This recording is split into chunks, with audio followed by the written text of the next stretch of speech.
Welcome friends, अभ्यास online class की इस नए वीडियो में मैं कृष्णा आप सभी का स्वागत करता हूं। दोस्तों, आज की इस नए वीडियो सेशन में मैं फिर से लेकर के हाजिर हूं कंपटीशन एग्जाम की प्रिपरेशन को लेकर के, बहुत सारे प्रश्नों को लेकर के। तो दोस्तों, हम प्रिपरेशन करने वाले हैं प्री बीएड, प्री डीएलएड, साथ ही साथ दोस्तों टीईटी और शिक्षक भर्ती की तैयारी से रिलेटेड उसमें पूछे जाने वाला महत्वपूर्ण विषय है दोस्तों बाल विकास, जिसे हम दोस्तों सीडीपी के नाम से जानते हैं।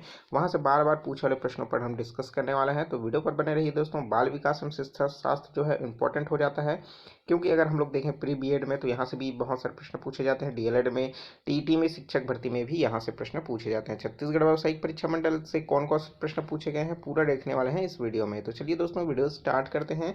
और वीडियो कैसा लगेगा, वीडियो अच्छा लगेगा दोस्तों, वीडियो को जरूर लाइक कर दीजिएगा। तो चलिए दोस्तों, चलते हैं क्वेश्चन पर। तो महत्वपूर्ण प्रश्न है दोस्तों, जिसमें हम बाल विकास एवं शिक्षा शास्त्र से संबंधित प्रश्नों पर डिस्कस करने वाले हैं। तो सबसे पहला प्रश्न है दोस्तों, एक बालक में वह प्रेरक जो उसमें वातावरण के संपर्क में आने पर विकसित हो सकता है, वह क्या है? जन्मजात प्रेरक, प्राकृतिक प्रेरक, अर्जित प्रेरक या फिर शिक्षण प्रेरक। तो जो वातावरण के संपर्क में आते ही जो हमको प्रेरक करता है बच्चों को पढ़ने के लिए, कोई भी चीज़ के लिए विकसित करने के लिए, तो वो किसकी वजह से होता है? तो दोस्तों वो क्या होता है? अर्जित प्रेरक कहलाता है। तो ऑप्शन नंबर सी इसके लिए करेक्ट आंसर हो जाएगा, क्योंकि दोस्तों वातावरण से क्या करता है? वो अर्जित करता है। वो अपने पेट से सीख करके आता है क्या? जन्मजात नहीं। तो प्रकृति से वो सीखता है क्या? ऑटोमेटिक नहीं, अपने वातावरण से सीखता है। ठीक है। और शिक्षक उसके प्रेरित करता है क्या? नहीं। तो वो उसे क्या करता है? वो सीखता है, अर्जित करता है, उसको सिखाया जाता है। ठीक है। तो वो अपने आप में धारण करता है। तो क्या कहलाएगा? ऑप्शन नंबर सी अर्जित प्रेरक कहलाएगा। ठीक है। नेक्स्ट क्वेश्चन है, वे बालक जो बालक रटने में होते हैं वो क्या होते हैं? बुद्धि का विकास नहीं हो पाता, इस बात का विवेक नहीं हो पाता कि क्या जरूरी है और क्या गैर जरूरी है, इनमें मौलिक चिंतन की शक्ति पैदा नहीं होती है, या फिर इनके लिए परीक्षा पास करना कठिन होता है। तो इसके लिए दोस्तों करेक्ट आंसर जो हो जाएगा वो क्या हो जाएगा? इसमें मौलिक चिंतन की जो शक्ति है वो पैदा नहीं हो पाती, क्योंकि खुद में वो चिंतन नहीं कर पाते, क्योंकि बालक क्या कर रहा है? लगातार रट रहा है। चलिए नेक्स्ट क्वेश्चन देखते हैं। कक्ष में एक जो शिक्षक है उसके क्रम संख्या बोलकर बालक की उपस्थिति लेता है, विषय में उसकी राय क्या होगी? तो इसका राय जो है दोस्तों क्या होगी? यह तरीका उत्तम है क्योंकि उसमें समय कम लगता है। दूसरा, यह तरीका लोकप्रिय है क्योंकि सभी स्कूलों में ऐसा होता है। तीसरा, यह तरीका अच्छा नहीं है, इससे शिक्षकों के साथ बालक का सीधा संपर्क नहीं हो पाता। और डी है, यह तरीका अच्छा नहीं है, इस तरह में हाजिरी लेते समय कई बार दो क्रम बालक एक साथ बोल पड़ते हैं। तो इसका जो मेन रीज़न है दोस्तों कि हम लोग क्रम संख्या के आधार पर हम लोग बोलते हैं 1 2 3 4 अटेंडेंस जो लेते हैं, इस वजह से इसका रीज़न क्या है? तो दोस्तों यह तरीका जो है अच्छा नहीं है, क्योंकि इसमें जो बालक है उसका सीधा संपर्क नहीं बन पाता है। आप सभी को पता होगा कि आप उसको नंबर से याद रखोगे, ना कि नाम से। ठीक है। तो यहाँ पर जो है उसके लिए आपको नाम से ही अटेंडेंस लेना ज़्यादा जरूरी होगा। चलिए नेक्स्ट क्वेश्चन देखते हैं। निम्नलिखित में से कौन सा तरीका एक बालक में स्मृति का मापन करने के लिए उपयुक्त नहीं है? तो कौन सा है दोस्तों? पुनः याद दिलाना, पहचानना, बचाना या फिर पुनरावृत्ति। ठीक है। तो यहाँ पर अगर हम लोग बात करें तो ये देखिए, पुनरावृत्ति जो है दोस्तों यहाँ पास उपयुक्त नहीं है। किसके लिए दोस्तों? बालक की स्मृति का मापन करने के लिए। बाकी बचाना, पहचानना या फिर पुनः याद दिलाना, ये सभी किसके अंतर्गत आ जाएगा? आपका स्मृति माप के अंतर्गत नहीं है, उपयोग में आ जाएगा। ठीक है। नेक्स्ट है, एक सफल शिक्षक हेतु निम्नलिखित में से एक सर्वाधिक महत्वपूर्ण कार्य क्या है? तो आप एक सफल शिक्षक हैं तो आपका सबसे महत्वपूर्ण कार्य क्या होना चाहिए? तो एक ऑप्शन देखिए और बताइए।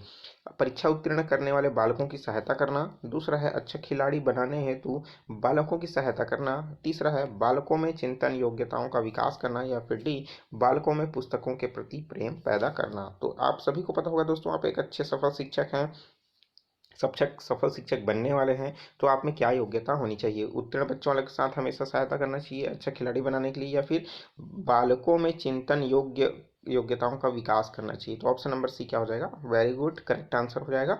चलिए नेक्स्ट क्वेश्चन है, किसी बालक में जो उपलब्धि प्रेरणा का मापन करने के लिए उपयुक्त कौन सा है? साक्षात्कार विधि, प्रसंगात्मक बोधक परीक्षण, प्रश्नावली विधि या फिर निरीक्षण विधि? तो इनमें से दोस्तों आप सभी को पता होगा कि बुद्धि उपलब्धि को मापने के पश्चात बहुत सारे जो है प्रेरणा को मापने वाले क्या है, मापक विधियां हैं, जिसमें से बालक की उपलब्धियों को प्रेरणा के रूप में मापने के लिए सबसे ज्यादा उपयुक्त माना गया है प्रसंगक बोधक परीक्षण। तो ऑप्शन नंबर बी इसके लिए क्या हो जाएगा? करेक्ट आंसर हो जाएगा। व्यापम में बहुत बार ये प्रश्न जो है पूछा जा चुका है। नेक्स्ट क्वेश्चन देखते हैं दोस्तों, निम्न में से क्या स्मृति की सर्वश्रेष्ठ प्रणाली है? तो पुनर्स्मरण करना, पुनः पुनः याद करना, पहचानना या फिर पुनर्संरचना बनाना। तो यहाँ पास इसके लिए करेक्ट आंसर जो हो जाएगा वो क्या हो जाएगा, जो है पहचानना। कौन किसके लिए दोस्तों, स्मृति की सर्वश्रेष्ठ प्रणाली है, ठीक है। तो यहाँ पास क्या हो जाएगा, option number C correct answer हो जाएगा। चलिए देखते हैं दोस्तों नेक्स्ट क्वेश्चन। नेक्स्ट क्वेश्चन जो है हमारे पास आया है, आपकी कक्षा में एक प्रतिभाशाली बालक है जो सबसे सक्षम, हमेशा आप अपने ज्ञान का सर्वश्रेष्ठ प्रदर्शन करता है, ऐसी स्थिति में क्या करेंगे। तो एक बच्चा जो है प्रतिभाशाली बालक है, हमेशा कोई भी आप काम देते हो तो उसको कर लेता है, जल्दी से कर लेता है, ठीक है। तो ऐसे में आप क्या करोगे, उसे उसकी रुचि के रूप में कार्य देंगे, जो उसे मतलब उसे कुछ ऐसे कार्य देंगे जो वह जो है ना कर सके। तीसरा, उसे डांट कर बैठा देंगे, या फिर डी, उसे कभी भी कक्षा का नेतृत्व करने नहीं देंगे। तो दोस्तों आप जो है आप उसकी रुचि के अनुसार भी दीजिए, ठीक है। तो ऑप्शन नंबर ए इसके लिए क्या हो जाएगा, करेक्ट आंसर हो जाएगा। आपका कोई भी हरकत जो है निगेटिव नहीं होना चाहिए। जैसे क्या हो जाएगा, आप उसे ऐसे कट कार्य दे दे वो कभी कर ही ना पाए, ये निगेटिव हो जाएगा। आप उसे डांट कर बैठा देंगे, ये भी निगेटिव हो जाएगा। आप उसे कक्षा का नेतृत्व कभी नहीं देंगे, ये भी निगेटिव हो जाएगा। तो आपको पॉजिटिव होकर के पॉजिटिव वर्क में ध्यान देना है, ठीक है। चलिए नेक्स्ट क्वेश्चन देखते हैं, सीखने का प्रयत्न एवं त्रुटि सिद्धांत किसके द्वारा दिया गया है। तो बताइए दोस्तों, बहुत ही सिंपल सा प्रश्न है, प्रयत्न एवं त्रुटि का सिद्धांत जो है किनके द्वारा दिया गया है। तो ये दोस्तों किनके द्वारा दिया गया है, थार्नडाइक के द्वारा दिया गया है। थार्नडाइक के द्वारा जो है कौन कौन से नियम बताए गए हैं, आप मुझे कमेंट करके बताइए, ठीक है। एक है प्रमुख है, और दूसरा क्या है, गौण है। तो आप मुझे उनके सिद्धांतों को बताइए। चलिए नेक्स्ट क्वेश्चन देखते हैं, जब बालक दूसरे के कार्य का व्यवहार को देख कर उसी की तरह कार्य करते हैं तो इस क्रिया को क्या कहते हैं, प्रेरणा, मूल प्रवृत्ति, अनुकरण या फिर बुद्धि। तो इसके लिए दोस्तों करेक्ट आंसर जो हो जाएगा वो क्या हो जाएगा, अनुकरण हो जाएगा। मतलब एक दूसरे का सीखना क्या कहलाएगा, अनुकरण, कॉपी, ठीक है। चलिए नेक्स्ट क्वेश्चन देखते हैं, आपकी कक्षा में बालक खेल कूद कर रहे हैं तो आपको उनके साथ सक्रिय रूप से खेल कूद में भाग लेना चाहिए। क्यों, जब बच्चे खेल कूद कर रहे हैं तो आप जो शिक्षक हैं आपको भी उनके साथ क्या करना है, वैसा ही पार्टिसिपेट करना है। आपको ऐसा क्यों करना है, इससे बालकों के निकट संपर्क आने का अवसर मिलेगा, इससे बालकों खेलने का अवसर मिलेगा, इससे आपको मनोरंजन का अवसर मिलेगा, या फिर उपरोक्त सभी।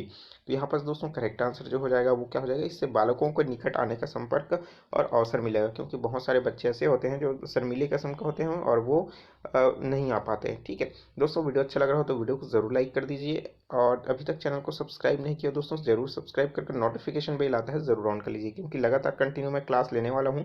क्योंकि कोई भी क्लास आपसे मिस ना हो, इसलिए बेल आइकन को ज़रूर ऑल पर क्लिक करें ताकि हर वीडियो का नोटिफिकेशन आपके पास आ सके। चलिए देखते हैं नेक्स्ट क्वेश्चन, माध्यमिक कक्षाओं में शिल्प कार्य बालकों के किस योग्यताओं के विकास के लिए आवश्यक है, हस्तकार्य, सृजनात्मक कार्य या फिर अभिव्यक्ति की योग्यता या फिर नई सामग्री का उपयोग। तो दोस्तों बालकों के विकास के लिए सबसे महत्वपूर्ण इसमें से कौन सा है, तो आप इसमें बता सकते हैं बहुत ही आसानी से। तो वो है क्या दोस्तों, सृजनात्मक, ठीक है। तो बच्चा जितना सृजनात्मक रूप से कार्य करेगा उसका विकास और योग्यताएं जो है उतनी ही ज़्यादा बढ़ेगी। चलिए नेक्स्ट क्वेश्चन देखते हैं, एक बालक में विचार संप्रेषण की रोचक बनाने के लिए महत्वपूर्ण साधन कौन सा है। तो विचार को एकदम बहुत ही क्या करना है, रोचकपूर्ण संप्रेषण के माध्यम से बताना है। तो वो कैसे होगा, अच्छी भाषा के माध्यम से, दृश्य श्रव्य सामग्री के माध्यम से, जोर जोर से बोलना, या फिर उपरोक्त सभी। तो बच्चे को अच्छे से विचार संप्रेषण देना है, तो इसके लिए क्या हो जाएगा दोस्तों, आपके लिए श्रव्य और दृश्य साधन का उपयोग करना होगा, तभी अच्छे से संप्रेषित कर पाएंगे। ऑप्शन नंबर बी इसके लिए करेक्ट आंसर हो जाएगा। नेक्स्ट क्वेश्चन देखते हैं, बालकों में समय समय पर सांस्कृतिक कार्यक्रमों का आयोजन करने का लाभ बिल्कुल देना चाहिए। तो ऐसा क्यों देना चाहिए दोस्तों, तो इसका मेन रीजन है सबसे ज़्यादा इंपॉर्टेंट, इससे माध्यम में बालकों का सर्वांगीण विकास होता है, ठीक है ना कि। और बाकी ऑप्शन देखेंगे सब क्या है, पूरी तरीके से निगेटिव है।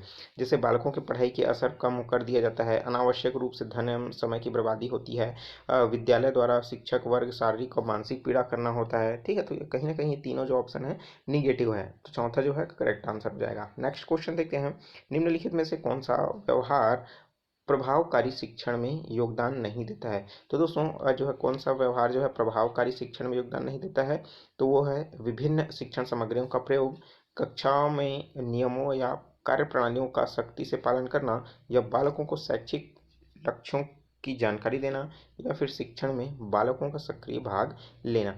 तो दोस्तों यहाँ पर जो है पूरी तरीके से व्यवहार की लाभकारी की बात कही जा रही है, वो भी शिक्षण के योगदान के लिए, और जो है नहीं शब्द का प्रयोग किया गया है। ठीक है, तो जो नहीं है वो हमको बताना है। तो वो है दोस्तों ऑप्शन नंबर बी, जिसमें कक्षा के नियमों या कार्यप्रणालियों का सख्ती से पालन न करना, ये क्या हो जाएगा, नहीं होता। ठीक है, चलिए नेक्स्ट क्वेश्चन देखते हैं। आपकी कक्षा का एक सकारात्मक बालक है, जो उसके व्यवहार के उपचार हेतु आप निम्नलिखित में से कौन सी विधि का प्रयोग करेंगे। मतलब एक समस्यात्मक बालक है, सॉरी, एक क्या है, समस्यात्मक बालक, मतलब उसमें एक ऐसी कोई ना कोई जो समस्या होगी जिसको उसको पढ़ने में क्या हो रहा, विकार आ रहा होगा। तो आप ऐसे क्या करेंगे, विद्यालय उपचार विधि लगाएंगे, परिवार उपचार विधि लगाएंगे, सरकारी उपचार विधि करेंगे, या फिर समाज उपचार विधि करेंगे। तो इसके लिए करेक्ट आंसर जो हो जाएगा दोस्तों, आप विद्यालय उपचार विधि करेंगे। विद्यालय में ही रह करके आप उनकी समस्याओं का समाधान करने की कोशिश करेंगे। ये क्या कहलाता है, आपका विद्यालय उपचार विधि कहलाता है। चलिए नेक्स्ट क्वेश्चन देखते हैं। विकास की अवस्थाओं की दृष्टि से समस्यात्मक बालकों को किन भागों में बांटा जा सकता है। तो दोस्तों विकास की अवस्थाओं की दृष्टि से समस्यात्मक बालकों को किन भागों में बांटा जा सकता है, 3 भागों में, 5 भागों में, 2 भागों में, या फिर 4 भागों में। मतलब विकास की दृष्टि से मुख्यतः आप जब उसको बांटते हैं तो कितने तरीके से आप उसको बांट सकते हैं। तो दोस्तों ये हो जाएगा आपका 3 तरीके से। ठीक है, तो जो है पहला तो आपका जो ऐसे बालक जिनका जो है मानसिक रूप से अभिन्न है वो, दूसरा जो है दोस्तों वो जो आपका जो शारीरिक रूप से हैं, ठीक है, वो, या फिर 2 फिजिकल और जो मेंटली दोनों से अलग हैं वो। तो इस तरीके से 3 जो है यहाँ पास बांट सकते हैं। चलिए नेक्स्ट क्वेश्चन देखते हैं। वंचित रूप से पिछड़े बालकों के अंतर्गत निम्नलिखित में से कौन सा बालक आते हैं। तो दोस्तों वंचित एवं पिछड़े बालक में अंध व अपंग बालक आते हैं, मंदबुद्धि व हकलाने वाले बालक आते हैं, या फिर पूर्ण बाधित, या फिर आंशिक बाधित, या फिर उपरोक्त सभी। तो यहाँ पास आप देख सकेंगे सबसे ज़्यादा होगा वो होगा ऑप्शन नंबर डी, क्योंकि इनके अंतर्गत जो है दोस्तों जो है वंचित या पूर्ण पिछड़े वर्ग में सभी के सभी बच्चे आ जाते हैं। तो ऑप्शन नंबर डी इसके लिए करेक्ट आंसर हो जाएगा। चलिए देखते हैं नेक्स्ट क्वेश्चन। आपकी कक्षा में एक बालक की दृष्टि संबंधी दोष है, मतलब उसको देखने से संबंधित रोग है, साथ ही वह पढ़ने में भी कमजोर है। आपको इससे निवेदन करता है कि जो है शामपट स्पष्ट रूप से दिख नहीं देता है, तो आप ऐसी स्थिति में क्या करेंगे।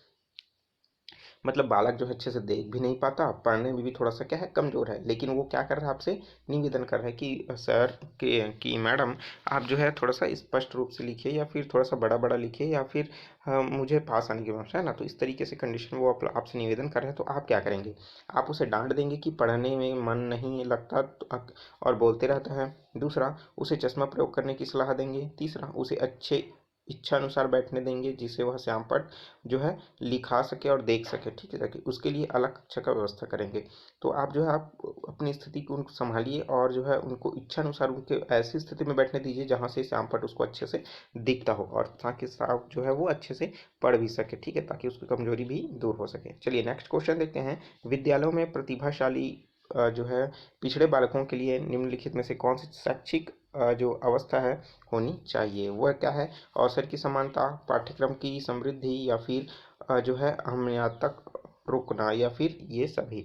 तो दोस्तों इसके लिए करेक्ट जो आंसर हो जाएगा वो क्या हो जाएगा, ऑप्शन नंबर डी। मतलब जो पिछड़े बालक हैं उसके निम्न शैक्षणिक योग्यताओं को क्या करना है, व्यवस्थित होनी चाहिए, ताकि वो अपना शिक्षण स्तर उठा सके। चलिए नेक्स्ट क्वेश्चन देखते हैं दोस्तों। अधिगम की दृष्टि से प्रेरणा का संबंध किस प्रकार की उत्तेजना से है। तो आंतरिक, बाह्य, अदृश्य, या फिर दृश्य। मतलब अधिगम मतलब सीखने की दृष्टि से जो प्रेरणा मिलेगा, मोटिवेशन मिलेगा, वो किस प्रकार की उत्तेजना को दर्शाता है। तो दोस्तों ये जो दर्शाता है वो क्या है, आंतरिक को दर्शाता है। तो ऑप्शन नंबर ए इसके लिए करेक्ट आंसर हो जाएगा। चलिए नेक्स्ट क्वेश्चन देखते हैं।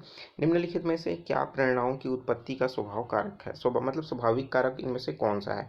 आत्मरक्षा का भाव, सुख व आनंद की भावना, या फिर अचेतन मन, या फिर उपरोक्त सभी। तो दोस्तों प्रेरणाओं की उत्पत्ति का स्वाभाविक जो कारण है, वो जो कारण है दोस्तों क्या हो सकता है, वो हो सकता है उपरोक्त सभी, जिसमें प्रेरणाएं जो है उत्पत्ति होती है वो भी स्वाभाविक तरीके से। ठीक है, नेक्स्ट क्वेश्चन देखते हैं। किसी बालक में प्रेरणाओं की उत्पत्ति हेतु निम्नलिखित में से क्या अर्जित कारक नहीं है। अर्जित कारण नहीं है, कौन सा कारण नहीं है, सामाजिक नियम, शारीरिक ग्रंथियां, सहपाठियों के साथ घनिष्ठ संबंध, या फिर इच्छा शक्ति। ठीक है, तो इसके लिए दोस्तों करेक्ट आंसर जो हो जाएगा वो क्या हो जाएगा, इच्छा शक्ति हो जाएगा। ठीक है, जो कि अर्जित कारण नहीं है। क्वेश्चन देख लेते हैं नेक्स्ट क्वेश्चन। किसी बालक में जो प्रेरक सामाजिक आदर्शों, स्थितियां, संबंधों आदि के कारण से उत्पन्न होते हैं वे क्या कहलाते हैं? आप मुझे कमेंट कर करके भी बताते जाइए दोस्तों मेरा आंसर बताने से पहले। तो एक बार आप सोचिए, एक बार में समझ नहीं आता तो क्वेश्चन को 2 बार पढ़िए और लगातार जो है आप क्वेश्चन का कमेंट आंसर देते रहिए। ठीक है, जैसे इसमें क्या बोल रहा है कि किसी बालक में जो प्रेरक सामाजिक आदर्श, स्थितियां हैं, संबंधें हैं, ये सभी आदि जो हैं इसके कारण से उत्पन्न होते हैं, क्या कहलाता है वो? आदर्श प्रेरक, अर्जित प्रेरक, सामाजिक प्रेरक या फिर दोस्तों आत्मजात प्रेरक, मतलब जन्मजात प्रेरक। तो इसके लिए करेक्ट आंसर जो हो जाएगा वो क्या हो जाएगा? बी, जो है अर्जित प्रेरक होता है, जिसकी वजह से दोस्तों वो आदर्श, नियम, स्थिति, संबंधों को समझ पाता है। मतलब कोई उसको सिखाता है कि समाज में कैसे रहना है, समाज की स्थिति को कैसे समझना है, रिश्तेदारी संबंध क्या होता है, उनकी स्थितियाँ क्या होती है, ये सब के बारे में वो सिखाता है। तो बच्चा सीखता है तो उसे क्या करेंगे? अर्जित प्रेरक कहेंगे। नेक्स्ट क्वेश्चन देखते हैं कि किसी बालक में विकास के लिए निम्न में से कौन सा कृत्रिम प्रेरक है? मतलब कृत्रिम तरीके से आप उसको मोटिवेट करते हैं, वो क्या है? दंड, पुरस्कार, प्रशंसा या फिर उपरोक्त सभी। तो भाई कोई भी तरीके से आप दो उसको प्रेरित करो, लेकिन दंड क्या हो जाएगा? थोड़ा सा निगेटिव हो जाएगा। ठीक है, तो हम निगेटिव भी कभी कभी लेना पड़ जाता है तो क्या हो जाएगा? लेकिन पुरस्कार भी सही है और प्रशंसा भी सही है, मतलब दोनों भी तरीके से आप उसको क्या कर सकते हैं? प्रेरित कर सकते हैं। तो ये उपरोक्त सभी इसके लिए क्या हो जाएगा? करेक्ट आंसर हो जाएगा। ठीक है, नेक्स्ट क्वेश्चन देखते हैं। नेक्स्ट क्वेश्चन है चालक व्यक्ति में किस प्रकार की क्रिया उसके व्यवहार के लिए उत्तरदायी होता है? तो दोस्तों जो चालाक व्यक्ति होते हैं, बहुत शार्प माइंड के, उनकी जो क्रियाएं होती है उनके व्यवहार के लिए कौन सा चीज उत्तरदायी होता है? निश्चित, अनिश्चित, पहले निश्चित बाद में अनिश्चित, या इनमें से कोई नहीं। तो इसके लिए करेक्ट आंसर जो हो जाएगा उनका वो होता है ए, ऑप्शन नंबर ए इसके लिए करेक्ट आंसर हो जाएगा। चलिए नेक्स्ट क्वेश्चन देखते हैं। किसी बालक में सोचने का महत्वपूर्ण साधन क्या है? तो बच्चा कोई बालक सोच रहा है, उसका महत्वपूर्ण साधन क्या है? संकल्पना, रुचि, प्रेरणा या फिर इनमें से कोई नहीं। तो बालक के सोचने का महत्वपूर्ण साधन क्या है? संकल्पना, रुचि, प्रेरणा या फिर इनमें से कोई नहीं। तो इसके लिए तो मेन सबसे कारण है दोस्तों उसकी संकल्पना, उसकी अवधारणा ही जो वैसी है, इसलिए क्या कर रहा है वो उस तरीके का सोच रहा है, मतलब उस तरीके का या फिर उस दिशा में सोच रहा है। ठीक है, नेक्स्ट क्वेश्चन देखते हैं। सोचना एवं सीखना का लक्ष्य क्या होना है? उद्देश्यपूर्ण, निरुद्देश्यपूर्ण, व्यर्थ या इनमें से कोई नहीं। तो सोचना और उसकर सीखने का जो लक्ष्य बना करके चलता है वो क्या कहलाता है दोस्तों? उद्देश्यपूर्ण होता है। लेकिन ऐसे बहुत सारे ऐसी समय होती हैं जिसमें व्यक्ति के विचारों में बहुत सारी चीज़ें चलती रहती है, जैसे सोचना और वहाँ से सीखना तो कुछ हो नहीं पाता, तो मतलब उस समय क्या होती है? कंडीशन व्यर्थ होता है। ठीक है, निरुद्देश्य होता है। चलिए नेक्स्ट क्वेश्चन देखते हैं। शिक्षक के संपूर्ण समाज को प्रगति के मार्ग पर ले जाया जा सकता है क्योंकि वह क्या होता है? समाज के साथ जो है बात अधिक होता है, मतलब समाज की बात अधिक सोचता है, भावी नागरिकों की सही मार्ग दिशा रखता है, समाज के प्रति समर्पित होता है या फिर ये एक सामाजिक प्राणी है? तो दोस्तों यहाँ पर इसके लिए करेक्ट जो आंसर हो जाएगा वो क्या हो जाएगा कि वो एक भावी नागरिकों की सही मार्ग दिशा का क्या करता है? अनुकरण करता है और प्रगति के मार्ग पर आगे बढ़ता है। ठीक है, नेक्स्ट क्वेश्चन देखते हैं। इस वीडियो का अंतिम प्रश्न है दोस्तों, वीडियो अच्छा लग रहा है तो वीडियो को जरूर लाइक कर दीजिए। अभ्यास ऑनलाइन क्लास यूट्यूब चैनल को अभी तक आपने सब्सक्राइब नहीं किया, जरूर सब्सक्राइब करके नोटिफिकेशन बिल आता है जरूर ऑन कर दीजिए, क्योंकि इसी तरीके का ज्ञानवर्धक वीडियो आपको लगातार मिलते रहेगा। चलिए देखते हैं नेक्स्ट क्वेश्चन, और इस वीडियो का अंतिम प्रश्न क्या है वो रहा है, इसका हो सके तो आप आंसर मुझे नीचे कमेंट बॉक्स में दीजिए, ताकि बहुत ही सिंपल सा प्रश्न है। नेक्स्ट है प्रश्न, इसमें जो है बोल रहा है कि कक्षा शिक्षण के दौरान बालकों की रुचि बनाए रखने हेतु आप निम्नलिखित में से क्या उपाय करेंगे? तो देखिए कक्षा शिक्षण का मतलब आप पाठ पढ़ा रहे हैं या कोई भी शिक्षण करवा रहे हैं क्लास में, तो आपको बच्चों की में रुचि हमेशा बनाए रखना है। तो उसके लिए आप क्या करेंगे? आप उनको लगातार कहते रहेंगे कि आप बात को ध्यान से सुनो। दूसरा बोल रहे हैं कि कक्षा की खिड़कियां और दरवाजे बंद कर देंगे कि बाहर की कोई चीज़ उसको डिस्टर्ब ना करे। तीसरा बोल रहा है कि शिक्षण को रोचक बनाएंगे या फिर लिखने का कार्य उनको कराएंगे।